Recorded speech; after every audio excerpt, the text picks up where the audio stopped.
Hi, my name is Steve Faulkner. Welcome to Real Magic Review, and today I'll be reviewing Fringe Mentalism by David Alnwick and Ken Dyne.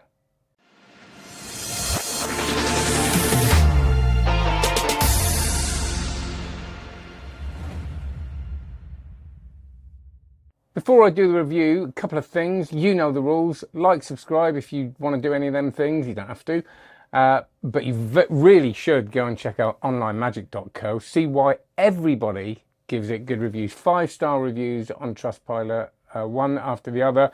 No negative feedback, and I do ask for it, so do check out that. Over 600 videos, live sessions every week, and every month we have guest lecturers. So have a look at that. All for $9.99 a month, which is preposterous. Very preposterous. So just a bit of a heads up. David Alnwick it gets a bit confusing because Dave released a trick with Ken Dyne under the name of Dave Cook. So, but David Alnwick is performing name, who he performs under, the name he performs, the name he uses when he's performing. Oh gosh, I'm so good at this, aren't I? And so that's him. So if you're thinking Outlook, I reviewed by David under Dave Cook. Anyway, you get the idea. So the important thing is that David has been performing his Edinburgh shows for 10 years. And that's kind of what he's been doing. So a lot of you will go, well, who's Dave Alnwick? Well, you won't know him because he's performing all the time. That's what he does. He's either performing or writing. And I know this firsthand, which I'll probably talk about later if I remember. So he works for months and months and months on his Edinburgh shows, does his Edinburgh shows, and then works for months and months and months for his next Edinburgh show, and then of course does the shows throughout the year as well at different festivals. What this is, it's not an effect. It is, well, 7 effects, I think. Is it 7? Yeah, all right, 6 maybe. But the important thing is it's the effects, but it's him and Ken Dyne pulling them apart and really exploring the thinking behind them and the why, really. So Dave is amazing at zooming out. So I've got loads of books on the minutiae, the kind of, they put the finger there to do the sleight and all that. And Dave's a skilled magician, but he's also a very skilled actor. He's a trained actor, and he's really knows his chops when it comes to theatre and putting things together theatrically, what works on stage and in parlour. And I think this will totally help your close-up as well.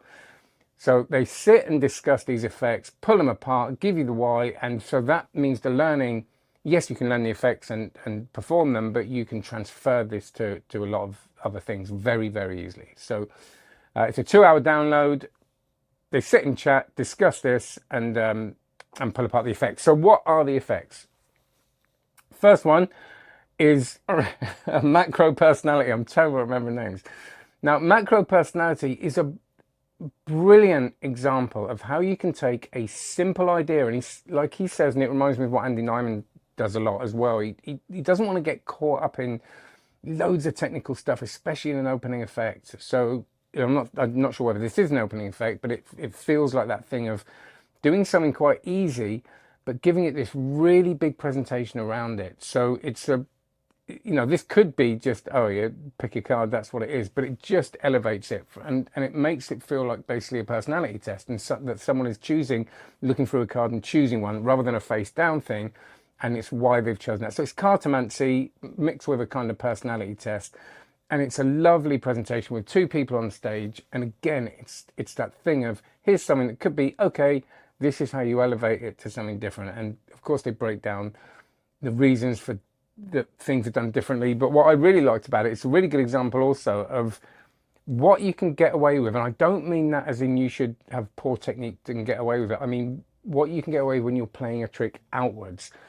And I always remember, I think it was Bob Cassidy, it may have been Richard Osterlin, but I'm pretty sure it was Bob Cassidy that wrote that, you could get away, it was actually, I think, you could get away with writing the work for Shakespeare with a nail writer, the amount of walking up and down a stage he does. That when you're playing things out and you're playing it big, you don't need any ludicrously technical sleight of hand. And don't get me wrong, Dave's very good with a deck of cards, but it's that thing of giving yourself a break and working on the presentation. And he said 9/10 of his stuff is about the revelation. And, we know this about mentalism anyway, but again, he gives you loads of ideas of how you can elevate your magic, even if you want to do it differently with this theory.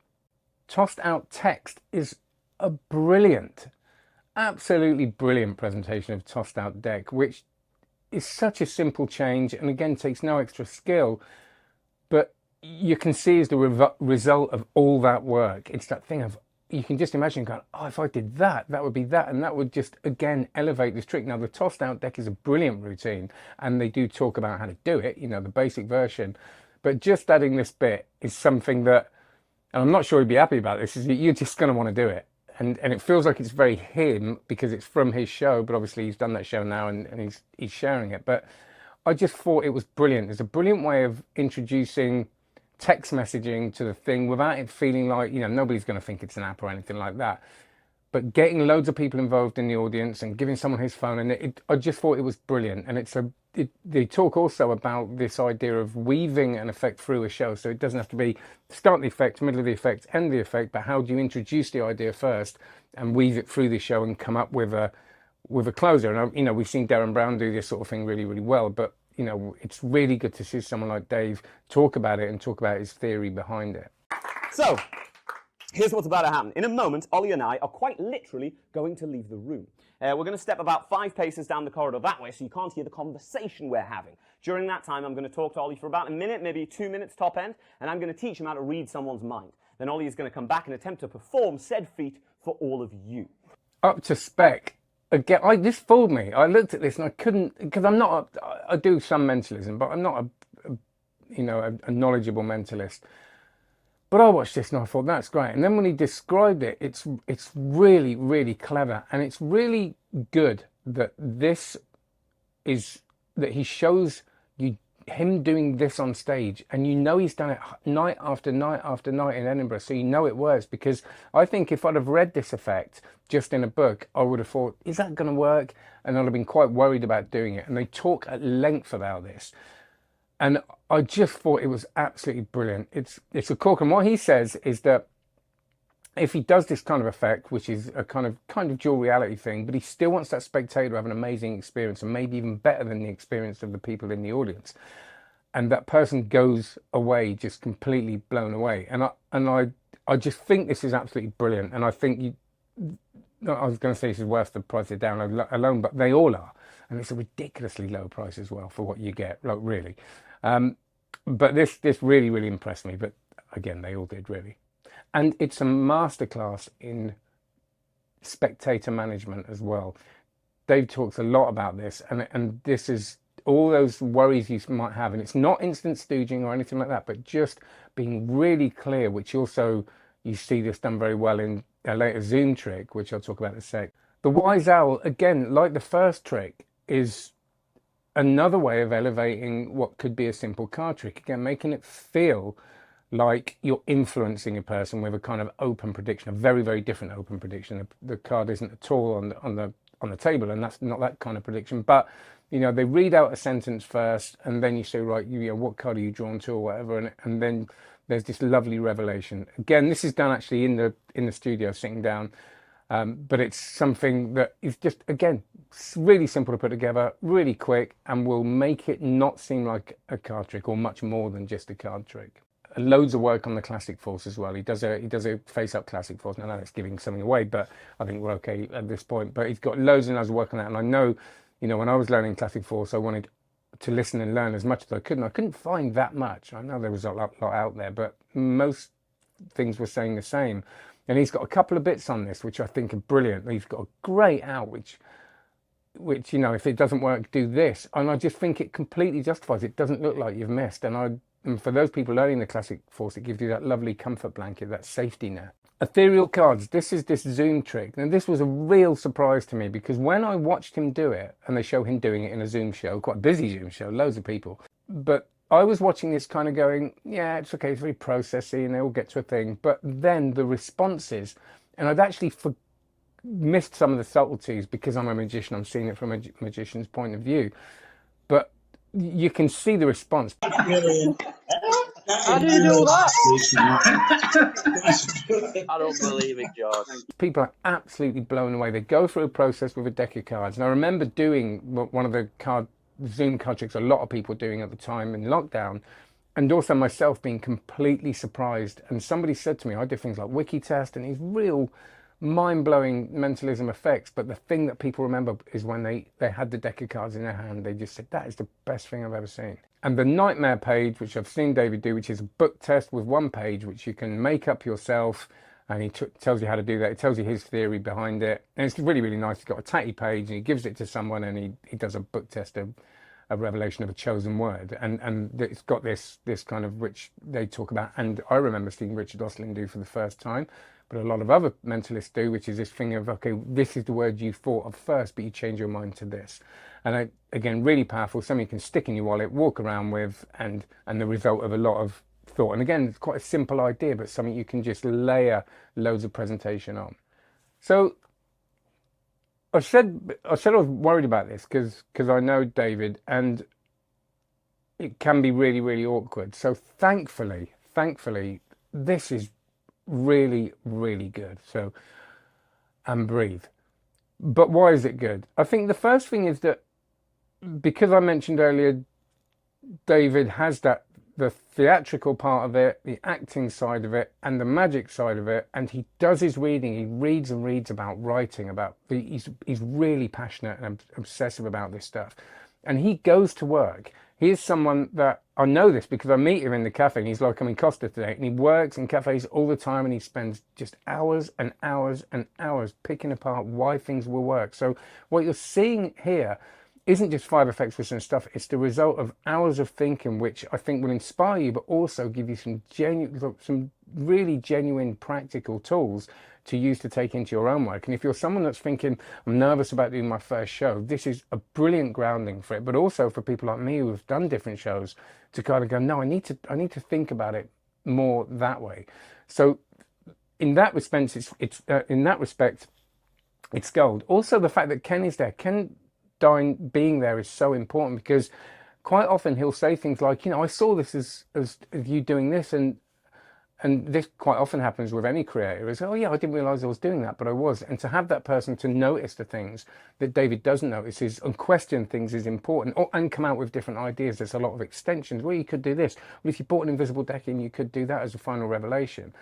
And having 2 people is so much more powerful than having one person, because having one person, even when you see filmmakers, they'll say, well, I was planning on doing this, and you kind of go, well, I didn't really get that. I got this from it. And to question that and to give you the things that creator won't see, I think is a really powerful thing. Now, importantly, Dave not only has the skill, but he also has the skill of being able to talk about it. And this is really important. When you've got someone explaining what they do, and they've got that vocabulary because of all the reading and work and study they've done, they get to the point pretty quickly. Now, it doesn't mean to say that Dave can't talk. He's one of the few people that will give me a run for my money. And when we get together, I think we're about forking off. That was amazing, so much so, but it can be really intense.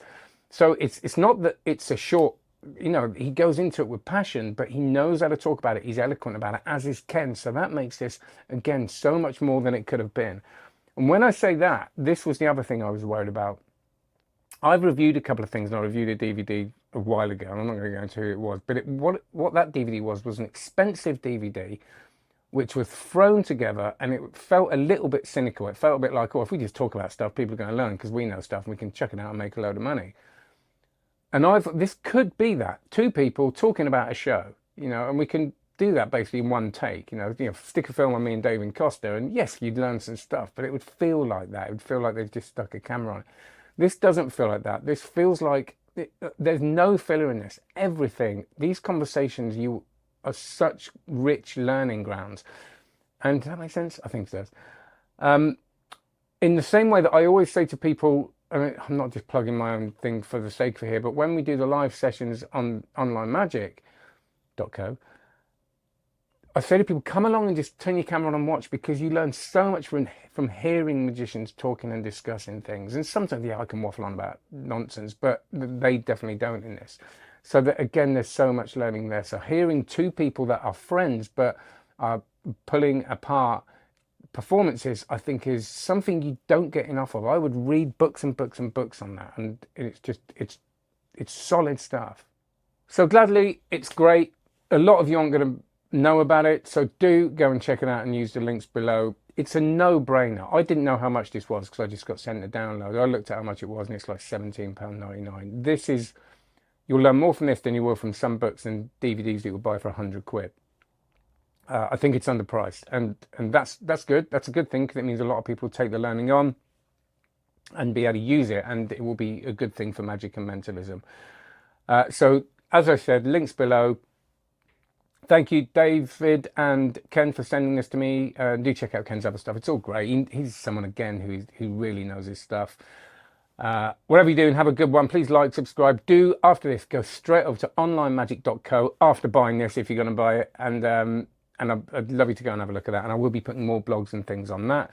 If you also look below, you will see a free introduction to card magic course and a free spread card course. You get them absolutely free, just for your email address. I ain't going to spam you. I'll just send you the odd thing in the odd blog post.